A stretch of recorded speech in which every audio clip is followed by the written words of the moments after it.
Bonjour, assalamualaikum warahmatullahi wabarakatuh. Bienvenue dans la deuxième vidéo sur la grille d'évaluation du DEL B1B2 pour la production écrite. Oke, hari ini untuk video kedua saya akan membahas dan menjelaskan tentang la grille d'évaluation selon CSRL. N'oubliez pas de toujours utiliser CSRL quand vous parlez de la langue française, surtout pour la grille d'évaluation. Jadi di dalam CSRL itu ada penjelasan sangat detail terkait dengan bahasa Prancis. Il y a niveau commun de référence, des niveaux A1 jusqu'à DAF C2, la compétence à atteindre yang sudah saya jelaskan di video pertama. Il y a aussi la grille d'évaluation que je vais expliquer dans la deuxième vidéo et aussi stratégie d'apprentissage ou d'enseignement. La grille d'évaluation du DELF itu ada 4 niveau, c'est A1, A2, B1 et B2. Et dans cette occasion, je vous parle de DELF B1 et B2.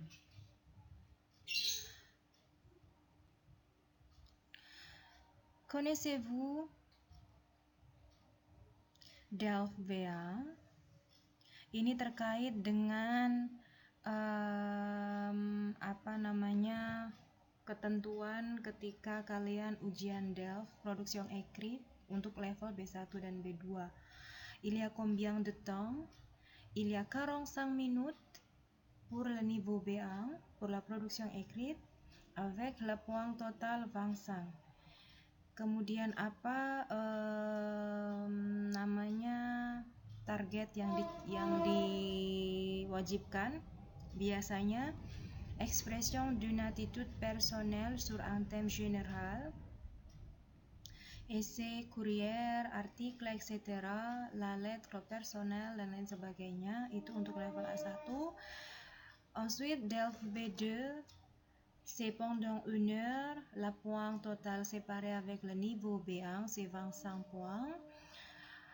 Kemudian kompetensi yang diwajibkan, la prise de position personnelle argumentée, contribution, par exemple, contribution à un débat, lettre formelle, article critique, etc. Donc, dans le niveau DELF B1 et B2, dans la production écrite, il y a le temps différence donné. Si le niveau B1 c'est 45 minutes, B2 c'est 1 heure.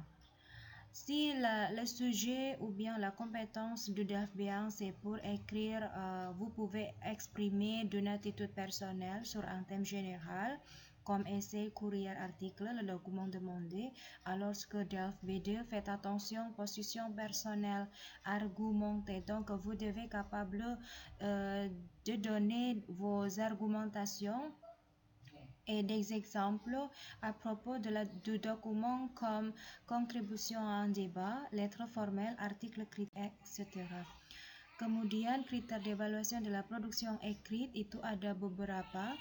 Yang pertama ada respect de la consigne, capacité à présenter des faits, capacité à exprimer sa pensée et ses sentiments, cohérence et cohésion, compétence lexicale, orthographe lexikal, compétence grammaticale ou orthographe grammaticale.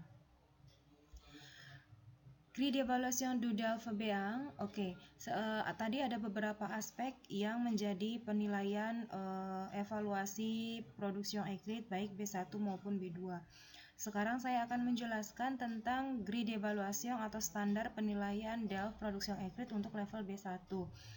Aspek yang dinilai sama, tetapi yang B2 mungkin ada 1-2 aspek yang lebih banyak dan poinnya juga mungkin agak sedikit berbeda. D'accord. Pour la consigne, respect de la consigne, la note maximum c'est 2. Consigne ça veut dire sujet donné. Jadi kalau kalian paham dengan consigne yang diberikan, misalnya ada sujet, nanti kita bahas ya sujet, contohnya kalian paham betul apa yang diminta, dokumen yang diminta itu surat kah atau esai kah atau artikel, itu betul. Kemudian jumlah kosakata yang diminta sesuai, misalnya B1 itu berarti 160 sampai 180 kata juga betul. kemudian isi yang diminta juga betul, berarti nilainya maksimal 2. Tapi kalau misalnya hasil tulisan kalian itu kosakatanya kurang misalnya, atau dari aspek isi yang diminta tidak sesuai, harusnya menjelaskan tentang A tapi kalian menjelaskan tentang B, itu mungkin poinnya bisa 0,5 atau setengah, atau 1 atau 1,5. Kemudian aspek lainnya yang dinilai c'est la capacité à présenter des faits.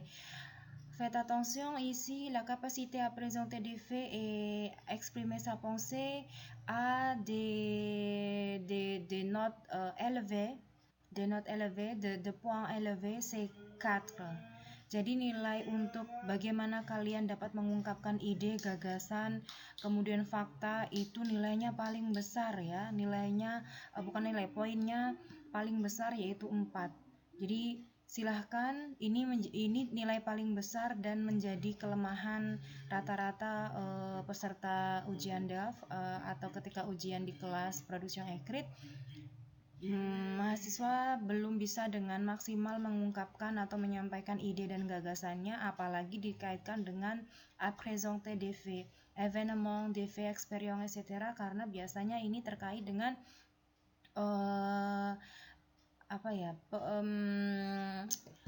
kebiasaan membaca atau tidak gitu. Jadi kalau yang bacaannya banyak, sering tahu tentang berita aktualitas, itu akan lebih bisa mengungkapkan événement, expérience, et des faits. Kemudian aspek cohérence et cohésion, nilai poinnya adalah 3.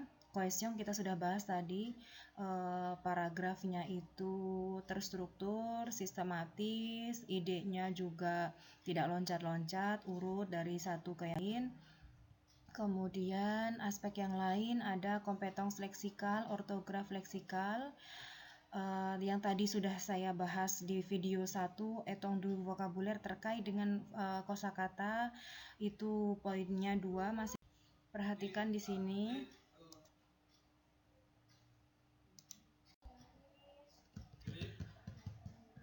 Ok, la grille d'évaluation du DELF B2. Si dans le DELF B1, la capacité à présenter des faits ou des pensées, le point maximum c'est 4. Mais faites attention pour la grille d'évaluation du DELF B2, le point très élevé c'est pour la cohérence et cohésion. Jadi poin terbesar untuk DELF B2 production écrite bukan pada kapasité présenter des faits ou des pensées, mais la cohérence et cohésion. Yang mana di sini penggunaan logik itu sangat-sangat dituntut sehingga poinnya itu 4. Kemudian la grille d'évaluation du DELF B2 untuk aspek kompetens gramatikal, voilà. Ada tanda panah di sini seperti yang tadi cohérence cohésion. DELF B2, vous devez maîtriser bien pour la grammaire.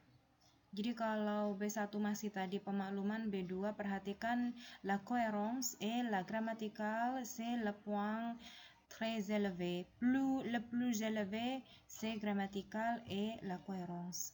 Jadi untuk B2 perhatikan kemampuan kalian dalam tata bahasa dan dalam koherensi kalimat antar paragraf, karena nilainya poinnya yaitu 4. Sedangkan untuk leksikal dan ortograf itu sangat kecil, poinnya 2 dan 1, tetapi juga jangan dianggap remeh. Vous devez écrire bien votre phrase, votre ponctuation, votre mot, majuscule, minuscule, etc. Donc en conclusion, jadi di sini saya simpulkan supaya kalian lebih mudah memahaminya.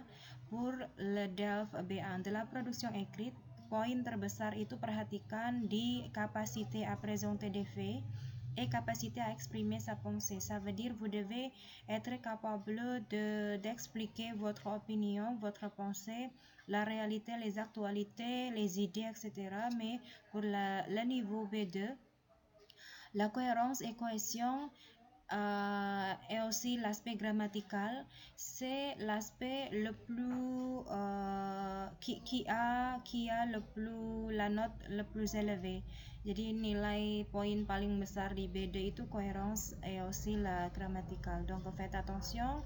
Dès que maintenant, j'espère que vous pouvez préparer bien pour faire face à l'examen du DELF de la production écrite ou bien de l'examen final de la production écrite au campus.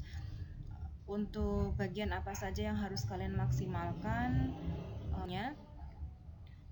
Voilà, merci beaucoup et bonne chance, bonne préparation. Au revoir à la 3e vidéo. Merci.